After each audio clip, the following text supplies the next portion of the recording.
आचार्य सदगुरु गरीबदास जी महाराज ने 4 प्रकार की यज्ञ बताई हैं जो हर मनुष्य को करने चाहिए।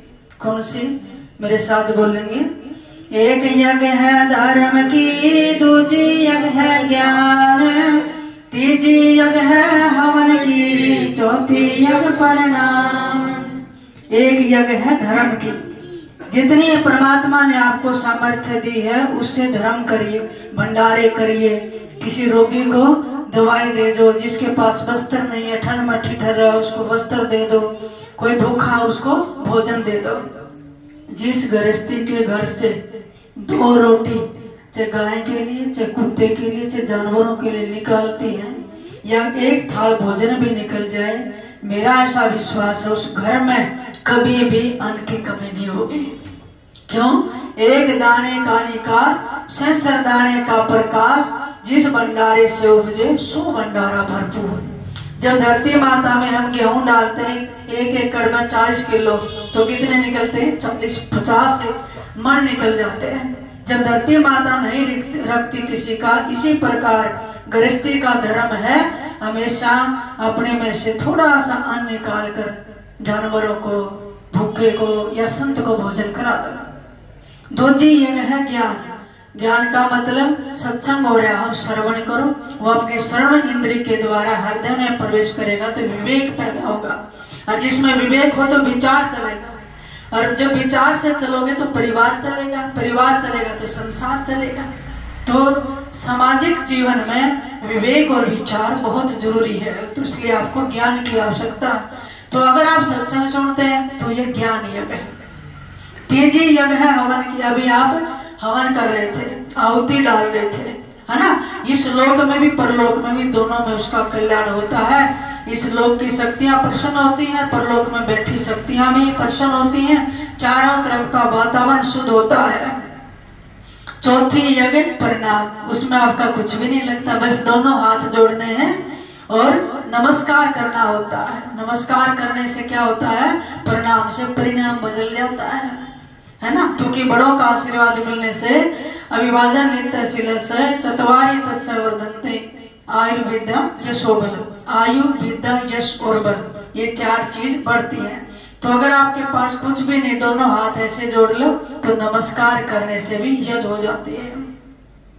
और नित्य अपने घर में पूजा पाठ करिए, किसी भी क्षेत्र में रहिए, किसी भी समाज में रहिए, किसी भी अवस्था में रहिए, गृहस्थी में रहो, विरक्ति में रहो, व्यापार में रहो, परिवार में रहो, है ना, दुकान में हो, बिजनेस में हो, एक काम और करना, भक्ति के क्षेत्र में जरूर रहना है। क्योंकि संसार के कुछ भी आपको पदार्थ मिल जाते हैं, भक्ति के बिना कैसे फीके हैं? भक्ति बिना सब गुण जैसे, लवण बिना भव व्यंजन जैसे। कि भक्ति के बिना संसार के पद प्रतिष्ठा, मान बढ़ाई, धन दौलत, जमीन जायदाद सब कैसे सुख हैं? जैसे नमक के बिना भोजन। आप छोले बनाओ, है ना, मिक्स सब्जी बनाओ, पनीर बनाओ और कितने पदार्थ बनाओ, उसमें आपने सब कुछ डाल दिया, नमक ना डाल लो, क्या होगा? फीकी रहेगी। इसी प्रकार बिना नमक के जब सारे पदार्थ फीके हैं, इसी प्रकार भक्ति के बिना सारे संसार के पदार्थ भी फीके हैं। हमारे यहाँ तो बड़े बड़े गृहस्थी संत, ऐसा नहीं है कि गृहस्थी भक्ति नहीं कर सकते, विरक्ति ही कर सकते हैं। बड़े बड़े संत हुए, नामदेव जी, उनकी माता गोनाई देवी ने ऐसे संस्कार डाले, नित्य भगवान के ज्योत लगा के पूजा करते हैं, पाठ करते हैं, कीर्तन करते हैं, संतों की सेवा करते हैं। और ऐसे ही सुशीला स्वभाव की और धार्मिक स्वभाव की उनकी पत्नी आई राजाई देवी, एक बेटा भी हो गया। रोजाना संत भी आते, कीर्तन होता है, और कपड़े का काम करते नामदेव जी, संतों की सेवा करते हैं। तो जितना वितरित करने से एक ऐसी स्थिति आ गई थी, घर में भोग लगाने के लिए एक भी दाना अन्न का नहीं था नामदेव जी के घर में। तो वो बैठा संतों की संगत में मस्त रहते। भीतर कमरे में ले जाकर गोनाई राजाई देवी ने कहा, कुछ काम भी कर लो, धंधा भी कर लो, संत रोजाना आते हैं, आज भोग लगाने के लिए भी एक भी दाना अन्न का नहीं है, लाओ कहीं से। कहेंगे आज उपवास कर लेंगे, ठाकुर के आगे जाकर नामदेव रोने लगे। घर में सिर्फ जल था, गिलास में लोटे में जल लिया और भगवान को कहने लगे, प्रभु आज तो भोग केवल जल से लगा लो। और भगवान तो भाव के भूखे, जल रख दिया और सारा परिवार उपवास में रहा। उनकी माँ ने कहा, बेटा कल अगर और संत मंडली आ गई फिर भोजन कहाँ से कराओगे। नामदेव जी ने अपनी खड़ताल उठाई, पंडरीनाथ के सामने जाकर बैठकर कीर्तन करने लगे। प्रभु मैं आपको क्या कहूँ, क्या बताऊं, आप भगत की हर स्थिति को जानते हैं। और भगत का लक्षण क्या होता है, भगवान के सामने जाकर मांगेगा नहीं, शुक्रिया करेगा, धन्यवाद करेगा। और मुझे बताने की भी क्या आवश्यकता है, आप मेरे ठाकुर सब कुछ जानते हैं। जब ऐसे रो रहे थे और अपने लिए याचना नहीं कर रहे हैं, संतों के लिए कर रहे हैं।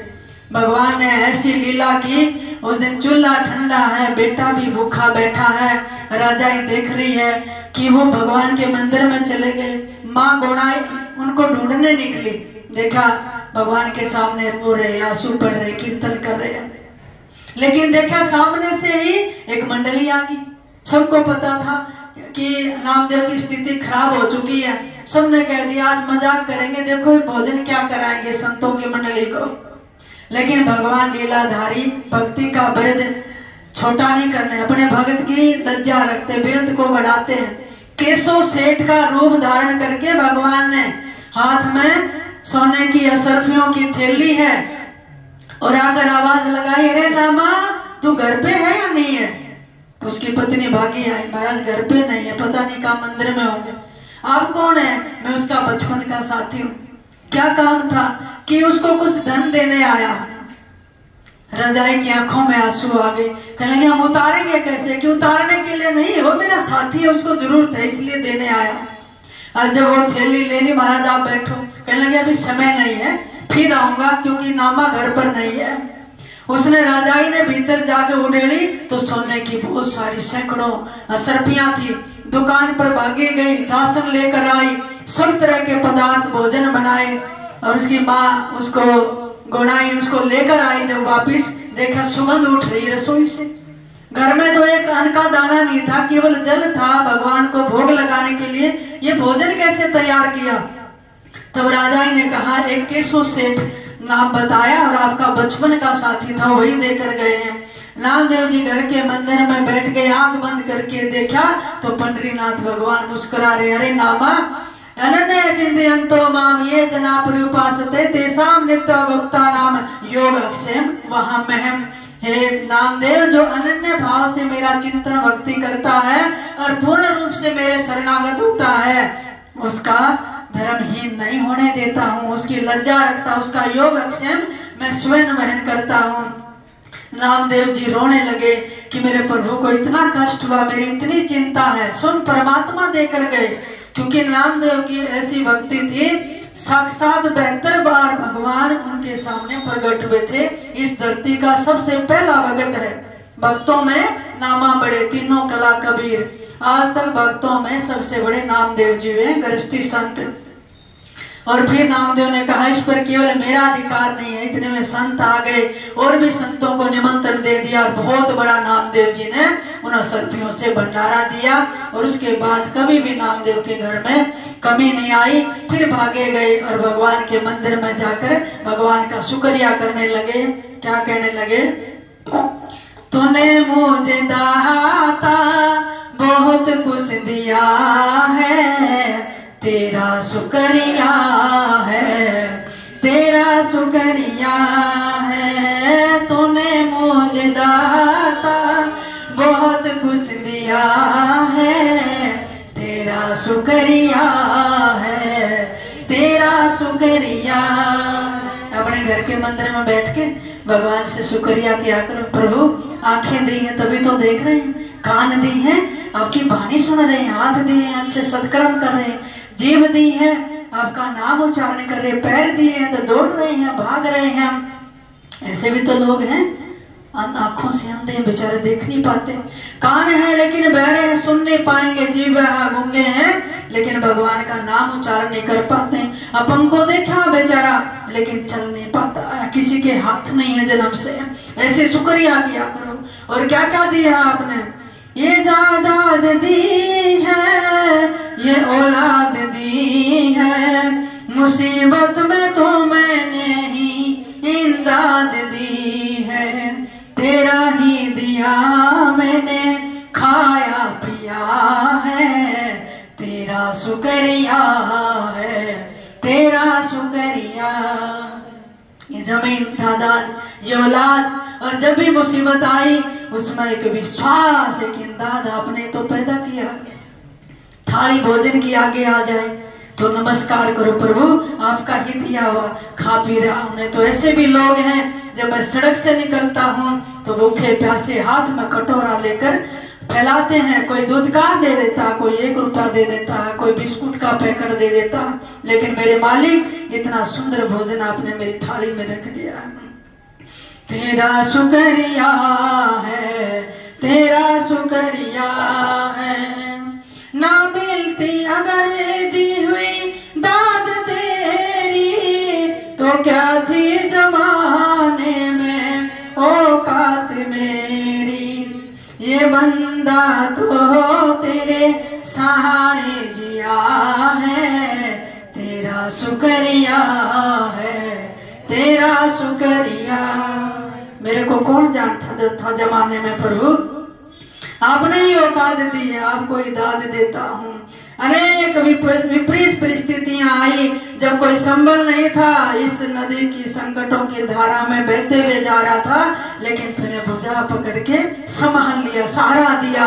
कैसे कैसे कष्ट आया, लेकिन मेरे ठाकुर तूने डूबने नहीं दिया। ये शुक्रिया किया करो।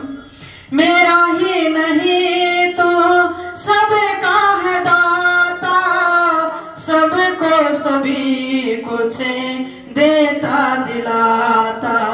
जो खाली था दामन तुमने भर दिया है, तेरा शुक्रिया है, तेरा शुक्रिया है। मेरा ही नहीं, समस्त सृष्टि में जीव जंतु हैं प्रभु, सबकी संभाल तू ही करता है, तू ही सबका दाता है, तू ही पेट भरता है। मेरी भी झोली आपने भर दी है। तेरी बंदगी से मैं बंदा हूँ मालिक, तेरे ही करम से जिंदा हूँ मालिक। तुम ही ने तो जीने के काबिल किया है, तेरा शुक्रिया है, तेरा शुक्रिया है।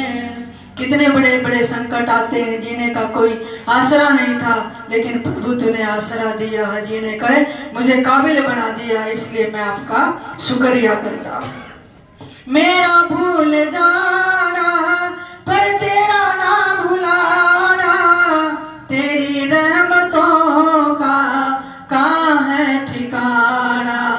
प्रभु तेरी इस मोहब्बत ने पागल किया है, तेरा शुक्रिया है, तेरा शुक्रिया है, तेरा शुक्रिया है, तेरा शुक्रिया है। मुझे तूने दाता बहुत कुछ दिया है, तेरा शुक्रिया है, तेरा शुक्रिया है। जिस अवस्था में जैसे भी जहां भी रहो, परमात्मा का शुक्रिया अदा करो, फिर देखना आपका योग अक्षय परमात्मा स्वयं वहन कर लेते हैं। क्या पांडवों पर कष्ट नहीं आया था? कितना बड़ा साम्राज्य था, कौरवों ने छल कपट से सब ले लिया, लेकिन माँ एक विधवा औरत, पांडव स्वर्ग सिधार गए 5-5 बच्चों को लेकर, विवाह भी हो गया। राजघरानों में पलने वाली द्रौपदी को लेकर माँ कुंती जंगलों में कभी 12 वर्ष का वनवास मिल गया, कभी 13 वर्ष का मिल गया, लेकिन शरण किसकी ली? भगवान की। एक पंजे, उनका पंजे के नीचे रहे, हर कष्ट में परमात्मा को पुकारा, और परमात्मा हर समय हाजिर रहे। जंगल में रहे, चाहे राज्य में रहे, पांडवों की रक्षा की। 18 अक्षौणी सेना खप गई, लेकिन महाभारत के युद्ध में 5 पांडव और 5 अंडे, 5 पंडे, ये 10 बच गए थे। एक टटीरी थी जिसने भगवान को पुकारा कि मेरे बच्चे ना मर जाए, अंडे दिए थे। देखो उस ऐरावत हाथी का घंटा टूट के अंडों पर गिर गया, 18 सोनी सेना खप गई, लेकिन अंडे बच गए और 5 पांडव बच गए। भगवान रथ लेकर जब आ रहे थे तब उन्होंने कहा, अरे अर्जुन ठहर, केवल तुम ही 5 नहीं बचे हो, एक टटीरी है, किसी जन्म की भक्तनी थी, उसने पुकारा था, उस पर घंटा पड़ा हुआ, अगर वो नहीं हटाया तो अंडे सड़के खत्म हो जाएंगे। जाकर वो हटाया तो बच्चे फुर्दे ही उड़ कर गए और भगवान का दर्शन पाया। किसी जन्म की संतनी थी। इसलिए प्यारी माताओं, घर में रहो, समाज में रहो, किसी अवस्था में रहो, परमात्मा को, गुरु को साथ लेकर, हाथ लेकर चलो, उसकी रक्षा करते हैं। जंगल बैठा से जा रहे ऋषिवर तब कर रहे, इंतजार कर रहे हैं। परमात्मा सबसे पहले किसके पास पहुंचे? भिलनी के पास पहुंचे। और उधर सुदामा कितना गरीब था, लेकिन भगवान का बचपन का साथी, भगवान की भक्ति नहीं छोटी, भूखे रह जाते थे, बच्चे रोटी रोटी करते रहते। सुदामा की पत्नी सुशीला कहानियां सुनाकर बच्चों को लोरी देकर सुला देती थी। और फिर उसने कहा, अरे द्वारकाधीश तेरे मित्र, उनके पास क्यों नहीं जाते हैं? सुदामा चले तो गए, शर्म के मारे अपनी गरीबी तक ने भगवान को नहीं बताई। अंतर्यामी परमात्मा सब जान गए और जितने दिन वहां रखा, इतने उसकी सुदामापुरी बसा दी थी। भगवान ने उसका योगक्षेम वहन किया, भिलनी की को दर्शन दिए, सुदामा की झोपड़ी की जगह महल इकट्ठे कर दिए और धन्ना भगत की खेती तैयार कर दी, अर्जुन का रथ हाँक दिया। हमारी गृहस्थी तो बहुत छोटी है, क्या परमात्मा हमारी गृहस्थी को नहीं चला सकते? हमारे जीवन को चलाते हैं। कैसी कैसी विकट परिस्थितियां बचपन में आ जाती हैं, लेकिन परमात्मा संभाल लेता है। माँ कुंती छोटे छोटे बच्चों को लेकर जंगल में निकली थी, सिर से पिता का साया उठ गया था, लेकिन परमात्मा साथ थे। सारे के सारे कोरों नष्ट हो गए, लेकिन जहाँ धर्म है वहाँ परमात्मा उसकी रक्षा करते हैं, उसका योगक्षेम वहन करते हैं। इसलिए पांडवों की विजय हुई थी, दोबारा से उनको साम्राज्य मिल गया था। अब घर में रहो, वन में रहो, समाज में रहो, संसार में रहो, बस्ती में रहो, अपने घर के कार्य करो, व्यापार करो, कुछ भी करो, लेकिन एक गुरु की ओट में रहना, एक ईश्वर के सुमरन में रहना। अगर ये 2 संबल आपके पास हैं तो इस समाज में कोई ऐसा नहीं है जो आपकी अध्यात्म यात्रा को रोक दे और बड़े से बड़े संकट से आपको सदगुरु भुजा पकड़ के निकाल लेते हैं। उसके घर पे सदगुरु की छत्र धन्यवाद देती हूँ। अब एक भजन बोलूंगी, साथ साथ बोलना। भागे उना दे अच्छे जिनानो गुरु राम मिले, हाँ भागे उना दे अच्छे जिनानो गुरु। अर्थ समझ में आया? आपको रिश्तेदार मिल जाएंगे, है ना, परिवार मिल जाएगा, बेटा बेटी पोता पोती रिश्तेदार, बहुत कुछ पालोगे, लेकिन उनके भाग अच्छे जिनको गुरु मिले हैं राम रूप में। इसलिए आपका परिवार सौभाग्यशाली, क्योंकि और तो रिश्ते बहुत मिले, लेकिन नैया को पार करने वाले बड़भागी हमें गुरु मिले। भागे उना दे अच्छे जिनानो गुरु राम मिले, हाँ भागे उना दे अच्छे जिनानो गुरु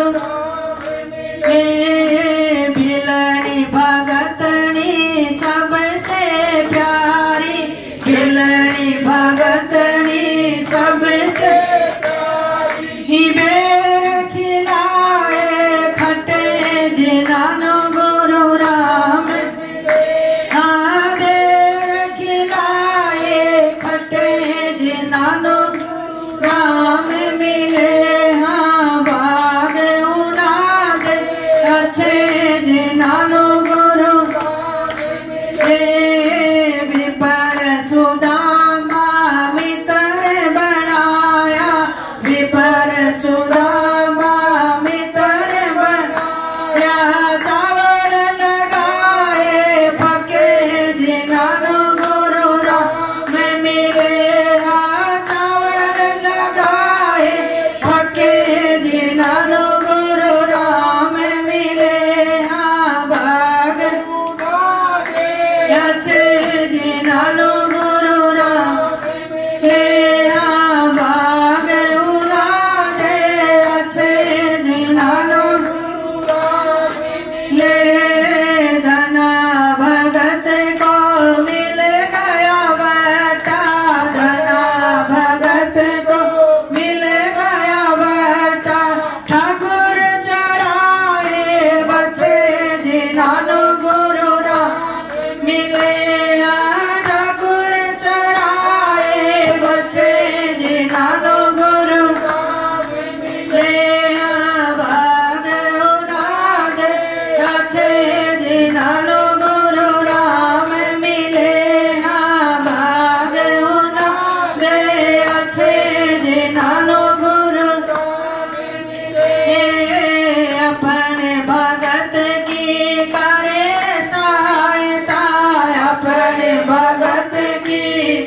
तारे जुन का रथ हके जिनानो गुरु राम मिले अर्जुन का रथ हके जिनानो गुरु राम मिले भाग उड़ा दे अच्छे जिनानो गुरु राम मिले भाग उड़ा दे अच्छे जिनानो गुरु राम हे भाग उड़ा दे अच्छे जिनानो गुरु राम ले संतों की जो करते सेवा संतों की जो करते सेवा अमरापुर पहुँचे जिन्होंने गुरु राम मिले अमरापुर पहुँचे जिन्होंने गुरु राम मिले भाग उड़ा दे अच्छे जिन्होंने गुरु राम मिले भाग उड़ा दे अच्छे जिन्होंने गुरु राम मिले।